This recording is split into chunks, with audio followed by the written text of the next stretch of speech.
Nia Ramadhani dan Ardi Bakri kembali menjalani sidang lanjutan kasus dugaan penyalahgunaan narkotika di Pengadilan Negeri Jakarta Pusat.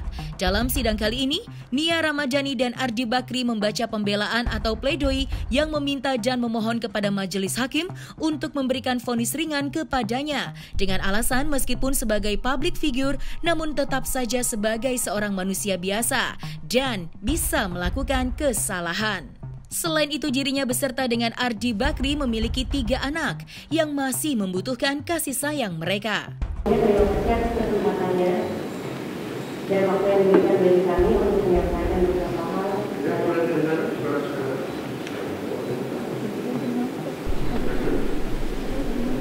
Yang mulia, terima kasih atas kesempatannya dan waktu yang diberikan kepada kami untuk menyampaikan beberapa hal dalam nota pembelaan ini.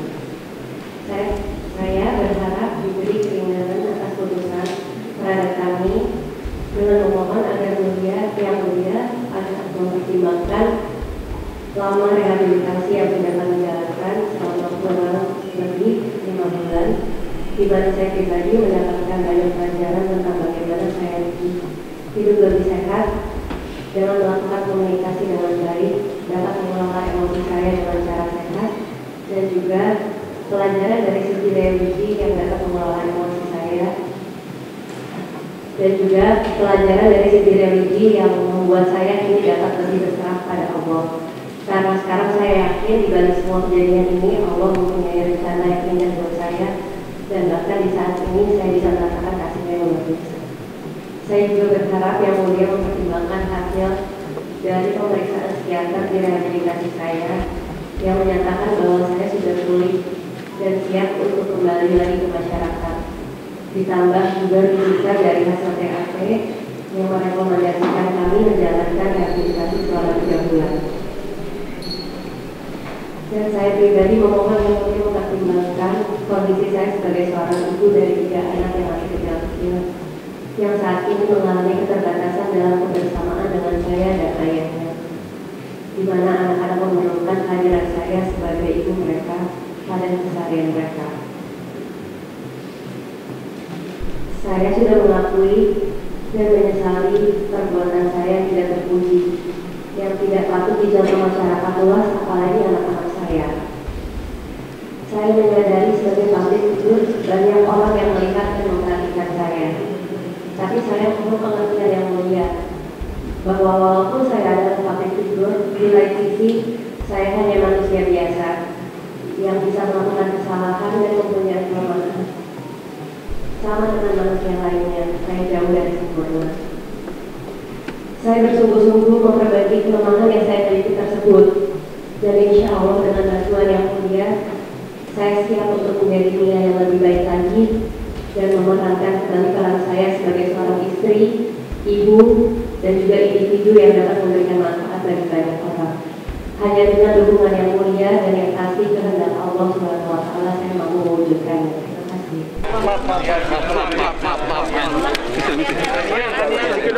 Isi ya teman-teman ya. Isi ya. Isi teman-teman ya. Pintu jatuh. Siap. Yo pelan-pelan ya pelan-pelan. Sorry Bang ya. Sorry. Sorry ya. Kan ya. Kaca.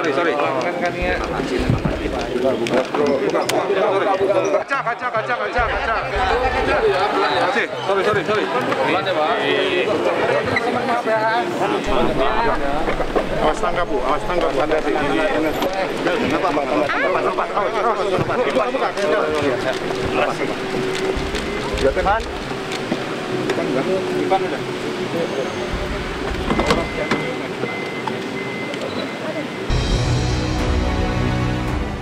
Setelah Nia Ramadhani dan Ardi Bakri menjalani persidangannya, melalui kuasa hukumnya mengatakan bahwa Nia Ramadhani dan Ardi Bakri telah menjalani masa rehabilitasi sejak tanggal 10 Juli 2021.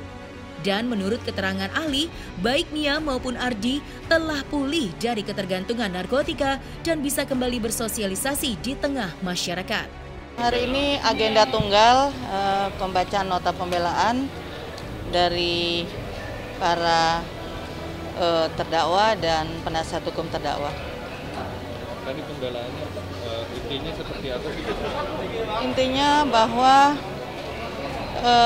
Bunia, Pak Ardi, Pak Ivan ini adalah korban penyalahgunaan narkotika yang wajib direhabilitasi berdasarkan fakta-fakta yang terungkap dalam persidangan dan juga norma hukum yang menyertai perkara ini. Dan ketiganya sudah menjalani rehabilitasi sejak tanggal 10 Juli 2021 sampai saat ini di Lembaga Rehabilitasi Van Kampus, dan bahkan sudah dinyatakan pulih dari ketergantungan narkotika dan bisa kembali lagi ke tengah masyarakat. Artinya, kewajiban negara untuk merehabilitasi para pecandu, para pengguna narkotika, penyalahguna narkotika itu adalah telah selesai. Masa rehabilitasinya telah selesai, telah sembuh, kewajiban negara sudah selesai. Demikian ya. Maka, ketika Nia Ramadjani dan Ardi Bakri sedang memohon kepada majelis hakim agar diberikan vonis yang seringan-ringannya, di lain kisah, Dr. Richard Lee yang sebelumnya pada hari Senin 27 Desember 2021 telah ditahan oleh Polda Metro Jaya atas kasus dugaan penyalahgunaan akses data yang sebelumnya telah disita oleh pihak kepolisian. Pada hari Rabu 29 Desember 2021, penahanannya ditangguhkan oleh pihak kepolisian. Dan setelah penahanannya ditangguhkan, publik pun dibuat terkejut karena diumumkan jika Rasman Arif Nasution kini tidak lagi menjadi kuasa hukumnya. Mengetahui hal tersebut, Rasman Arif Nasution pun meradang dan memberikan pesan pedas untuk Dr. Richard Lee. Nah, kami putuskan sekarang kami tahan Dr. Richard Lee, Bang. Kalau abang ingin penangguhan, kirim surat. Malam itu saya suruh staf kerja. Kita ajukan penangguhan. Loh, di mana saya yang tidak profesional?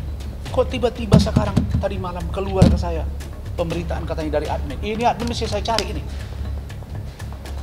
Saya akan laporkan ini ke polisi. Mengatakan di situ saya tidak lagi menjadi perwakilan informasi. Apa ini? Saya bukan jubir dia kok. Baca kan undangannya kan? Dan itu katanya terkait dengan illegal access dan Kartika Putri. Ini berbeda. Kartika Putri kasusnya beda, kuasanya beda.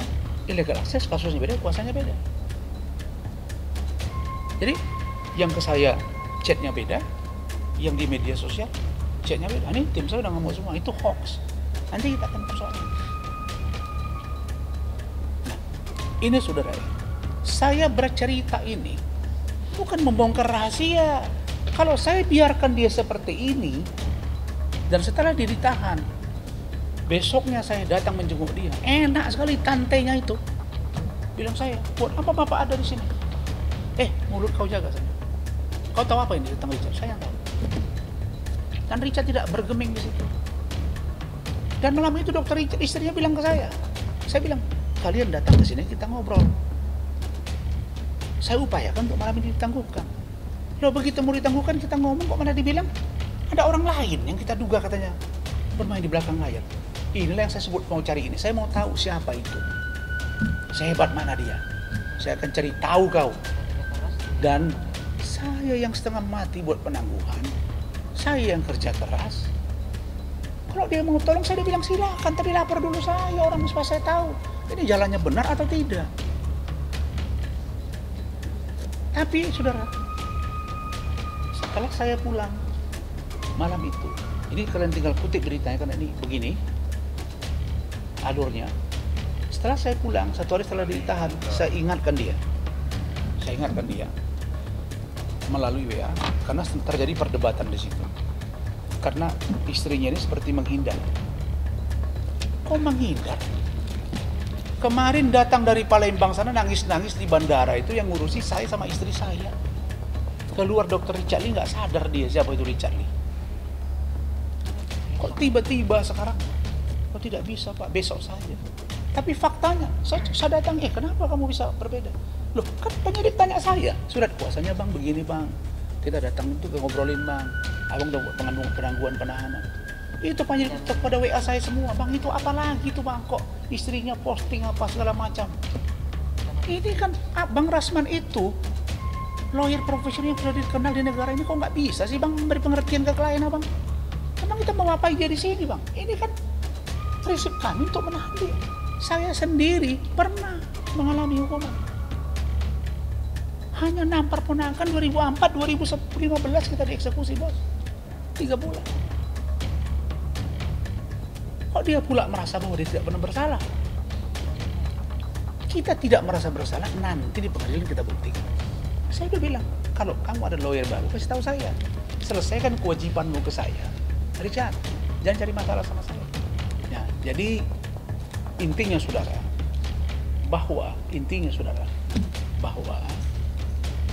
saya minta Richard Lee untuk membuat 2 pilihan. Cabut suratmu itu atau selesaikan kewajibanmu. Dan kewajibanmu ini terangkai semua. Saya dikontrak di perusahaanmu 10 tahun. Dan kasus-kasus lain ini saya tanda tangan kuasa tanpa dibayar. Saya tanda tangan kuasa berdasarkan kontrak perusahaan. Dan kalau saya tahu sebanyak ini masalah dia, belum tentu saya mau buat. Tapi konsekuensinya saya terima. Tapi jangan seenak perut kau bilang-bilang bayar untuk bantu kau. Bantu kalau kau benar. Kalau kau tidak benar, ya saya bantu hak-hak kau. Paling meringankan hukuman, diperjuangkan. Tapi kalau untuk membebaskan kau, saya sudah bilang sama tantenya dan di depan dia, tidak ada satupun pengacara di dunia ini yang berani menjamin seseorang. Itu poinnya. Jadi Richard, Dr. Reni, jangan kalian menyesatkan opini publik